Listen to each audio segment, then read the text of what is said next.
Alright, hey guys, Fiddle Ferret here. Welcome back to another episode of No One But You. And, boy, things have been a little sad, a little depressing. But let's see what the story takes us today. Because, I don't know how long this visual novel is, but I feel like we could potentially be getting nearer to a solution in this route. I'm not sure. I'm not quite sure how long this visual novel is, but we'll find out.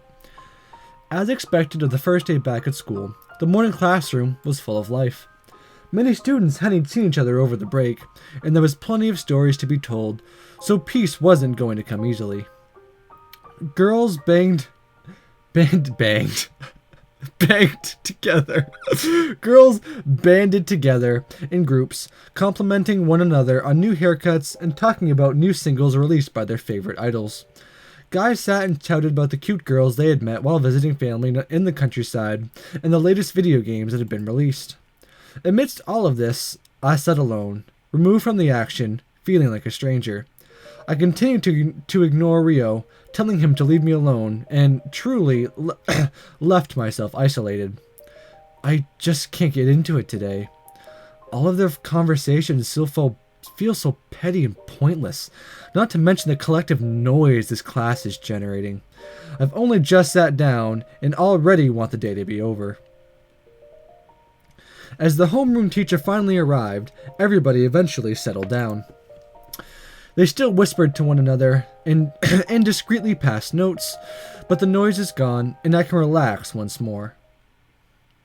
We sound more and more like Yui. Hey, Aki! How was your summer vacation?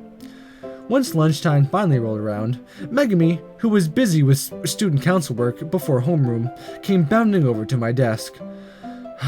The silence was short-lived after all. I don't want to hurt Megumi's feelings, but I'm not really in the mood right now. Oh, it was pretty uneventful, I guess. Although I simply didn't want to talk, I certainly wasn't lying. Other than the incident with Shinatu right after the start of the break, I didn't do anything noteworthy. So, you're trying to sound all mysterious, are you? Mysterious? Yeah, like, if I told you what I did during summer, I'm afraid I'd have to kill you. I don't remember saying anything like that. Does she think I'm a secret agent or something? I really never know what this girl is thinking. Anyway, sorry I didn't walk to school with you, Aki. You know I wanted to, but I had some student council work to do, so I had to arrive early. There was a lot for me to do, and there's still plenty left, so I'll probably be pretty busy for a while. But I'm not so busy that we can't hang out, okay? I didn't get to see you at all over summer break, so we need to make up for lost time. Damn, this girl talks so quickly that I'm surprised she has time to breathe. Her lungs must be made of iron. Have you ever considered becoming an auctioneer, Megumi? Megumi blinked and tipped her head to one side, totally bewildered by my statement. No, why do you ask? No reason. I guess she hasn't realized it herself, huh? Anyway, I feel kind of bad that I wasn't able to walk to school with you, Aki, especially after I already promised.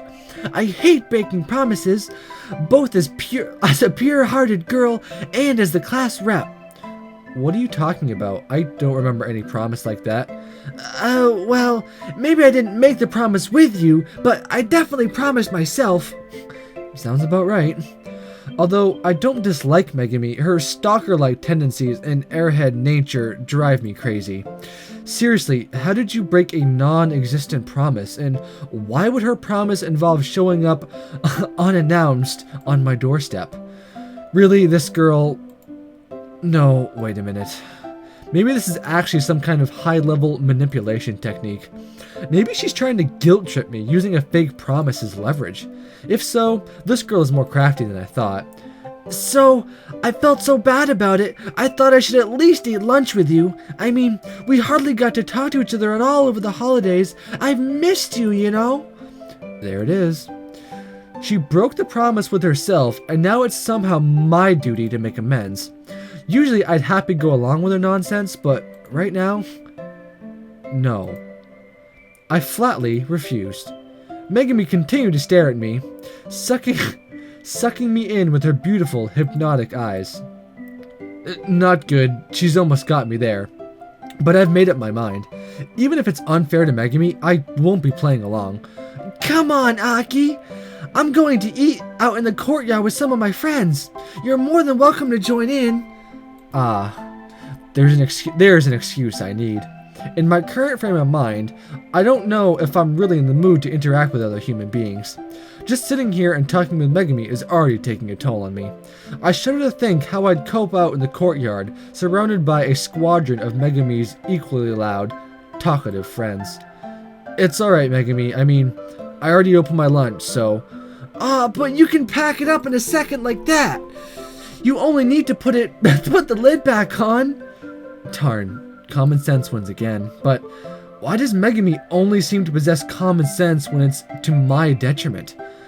I know, but I don't want to eat outside. I have heat stroke. You do? Megumi began to panic, her eyes began to open wide. Are you sure you don't want me to take you to the school nurse, Hidi? You don't feel faint, do you? I'm okay. I just have sensitive skin, so I'd prefer to sit inside if that's okay with you. Okay, I understand. Megumi agreed, but the worry on her face soon overshadowed my disappointment. Watching her feel so disheartened, I actually felt kind of bad for lying to her. I feel like I just left my dog at home, knowing it'd be lonely all day without me. But Megumi can handle this much, right? She said herself that she'd be with her other friends. Well, if you change your mind, feel free to come join us, Hidi. We'd love to talk to you. So she says, but I've never even met Megumi's friends outside of our mutual friends like Ryo. I really can't imagine why they would, in her words, love to talk to me. Of course, I know that Megumi really means that she would love to have me around, but I shifted in my seat as the guilt mounted. I'm sorry, Megumi. I'll talk to you later, okay? Okay, maybe we can walk to school tomorrow. She's actually asking for permission. That's a first. Maybe. Great, I'll see you later then, Hidi. Enjoy your lunch. I will. And, Megumi stood in the front of my desk, fiddling with her hair. If you have sensitive skin, make sure to put on lots of sunscreen, okay? I know that people think sunscreen is something you can only put on the beach, but they're wrong. You need to take care of yourself, okay? Don't worry, I will. I was about to say, that was really sweet, and that might be the first sweet thing Megumi's ever done. I actually feel bad. Like, that's the first time I've ever felt sympathy toward Megumi, because she was kind of concerned about us, and that was kind of sweet. And the guilt mounts further, making the usually airheaded, talkative Megumi so worried and serious. I feel like I've committed a mortal sin. On the other hand, it's kind of refreshing to see this side of Megumi. I always thought she acted more like a puppy than a class rep, but she actually has a motherly side to her. There might just be more to Megumi than I thought. Alright, bye-bye, Hidi. Bye. Megumi finally left the classroom, holding her own lunchbox in her hands. And along with Megumi, the stress and guilt eating at me died down, having only a painful reminder. I can't keep living like... Whoa, wait a minute. I can't keep living like this. That was some heavy foreshadowing, if I've ever seen it. Alright, this is it. I steadied myself as I stood in front of a small classroom, shoved right at the back of the old school building in which the club's rooms reside. The sign on the door, discolored by age, clearly read, Literary Club. Although I've only been here twice before, the experiences won't soon fade. It was kind of surreal, sitting by Shinatu's side, listening as she verbally escorted me into another world. I can only hope that she's still willing to finish the story we started together. I paused as my hand neared the door, afraid to knock. My heart began pounding in my chest. My breath hastened. This room, in which the people I so longed to see might be present, scared me. What am I doing? Why am I hesitating now? Ever since that incident, all I've thought about was seeing Shinatsu again. So why? Why am I hesitating now? There's no guarantee that Shinatsu will ever be in there. She might have skipped out on club activities for the day. Either way, I guess I'll never know unless I take the plunge and open the door. Excuse me, sorry for the intrusion. Softly muttered under my breath, I finally took the door handle in my hand. To my relief, the door swung open easily. It wasn't locked. Does that mean Shinatsu is here after all? I looked around the room anxiously, searching for the sole member of the literary club. As I did, I took in the familiar sight of the open windows, the wooden floor and chairs, the books piled high, and Shinatsu. Sitting at the table, wielding a thick paperback in one hand, Shinatsu paid the book in front of her no mind. Instead, her eyes remained fixated, staring right at me. I should have expected that much. I did just come in here uninvited after all. She might be surprised. Is that why she's blushing? I took one awkward step into a literary club room, then another. Shinatsu isn't the only one blushing. I am too. Hey there, Shinatsu. I haven't seen you in a while. Hideki-kun. Shinatsu bowed her head. Is she trying to hide her face from me? Maybe she thinks that will help obscure her blush. If she does, it's too late. I've already seen it. I'm sorry it's been so long since I last saw you, Hideki. My parents took me away on holiday, so, I didn't get a chance to see you. Huh. So she was on holiday after all. What a relief. Contrary to my initial relief, it didn't take long for doubt to set in. It was a likely story, one I had mused myself, and far more comforting than if she simply didn't want to see me.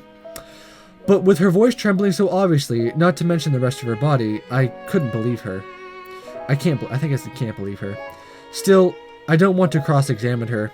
I'm not a detective, this isn't a crime drama, and there's no dead body.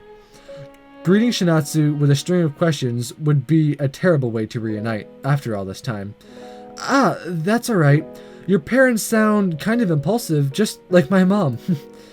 Although I resolved myself not to negotiate Shinatsu, even I noticed a tone of suspicion in my voice. What am I doing? Am I trying to push her away from me? Surely enough, my comment merited a look of further unease on Shinatsu's part. Her skin tinted light pink only moments ago, turned so white that she looked ill. Look, Hideki-kun, I don't think we should see each other anymore. I took a step backwards, as though I had been struck. My chest hurt, and I suddenly found it hard to breathe. What are you talking about? I'm not saying this to hurt you, but I don't think this will work. Our friendship? If you just want to be friends, then that would be alright, I suppose. Even if that would inevitably hurt you too. Shinatsu bit her lower lip. But that isn't all you want, is it? I mean, after you tried to hold my hand, so she did notice. It wasn't just being paranoid. After I tried to hold her hand, she really did start to avoid me. It's painful to think about, but at least that's one mystery solved.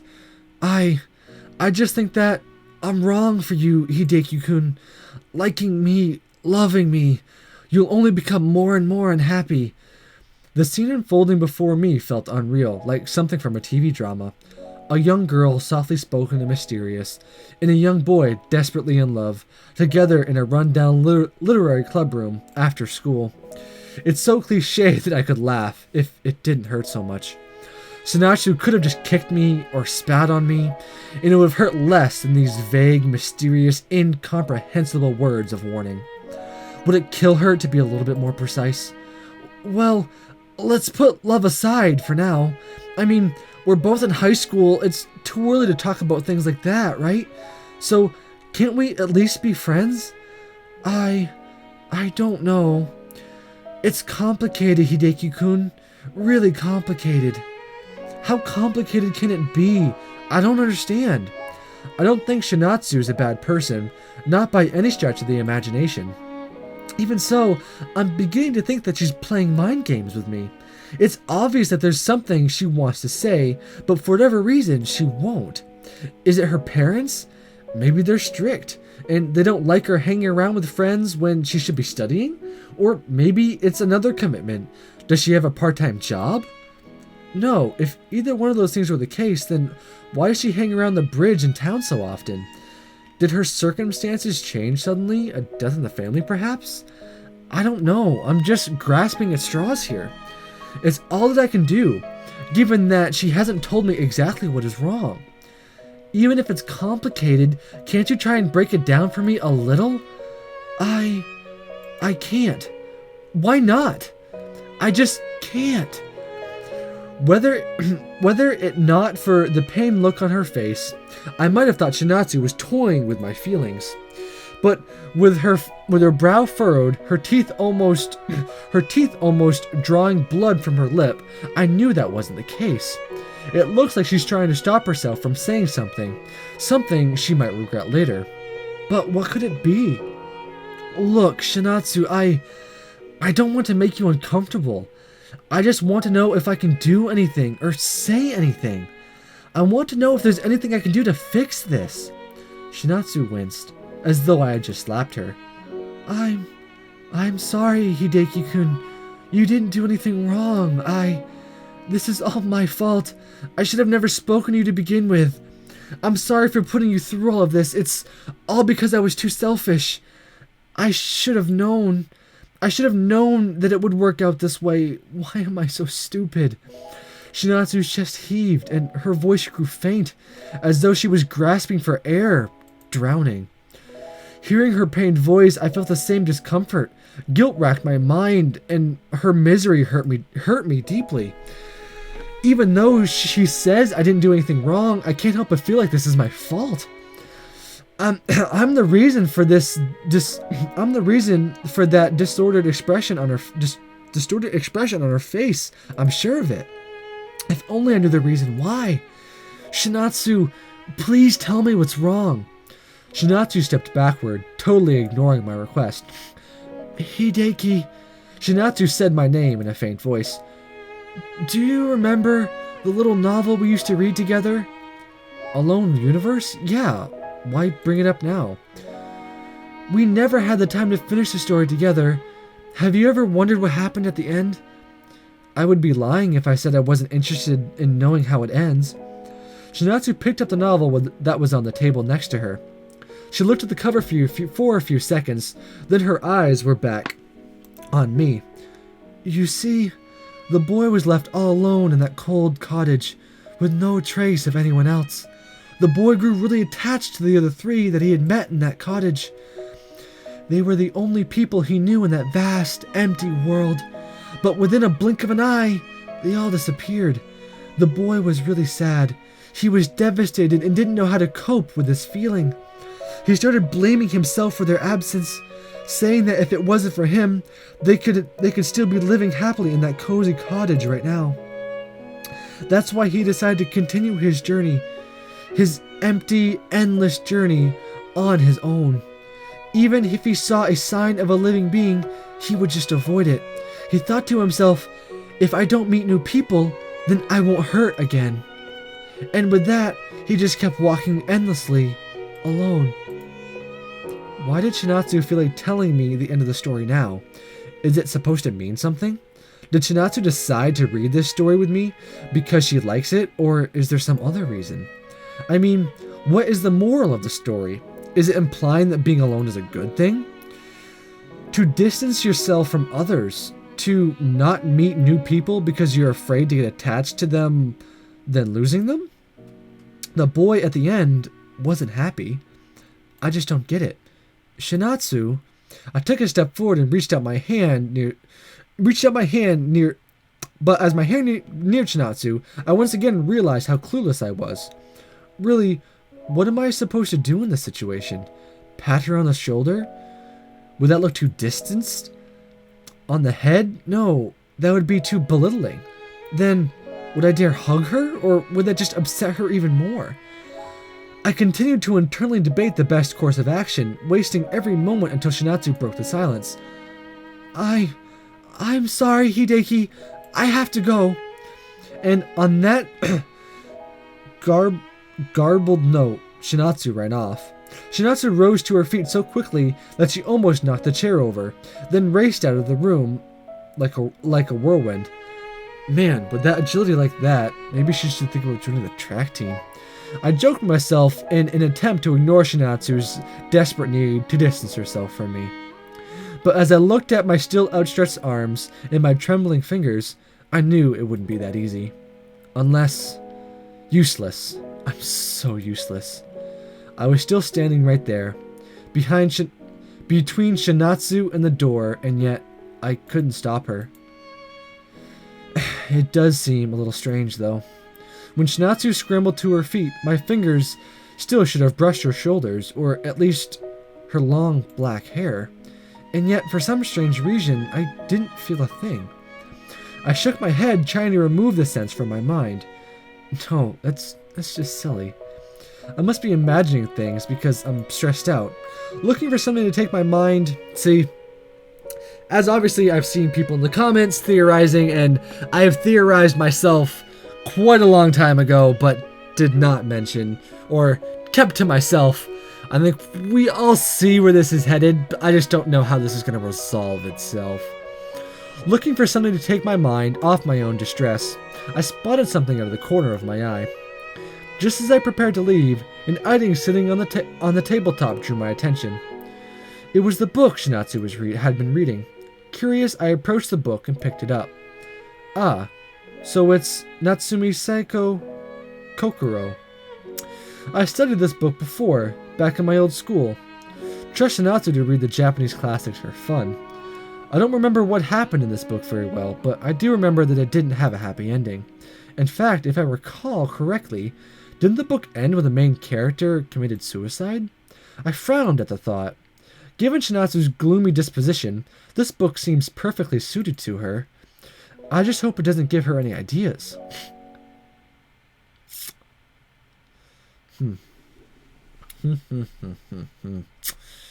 Not good, guys. Not good at all. I think we'll go ahead and stop there, guys. Sadly, I didn't keep a good stopwatch, so I hope this episode isn't short. I don't think it is, but I guess I'll find out in a bit when I go to edit it. But anyway, guys, interesting stuff. I think we all know at this point what's up with Shinatsu. I don't know why or how or the story yet, but we're getting close. So anyway, guys, I can't wait to see you back on the prowl next time. Bye-bye.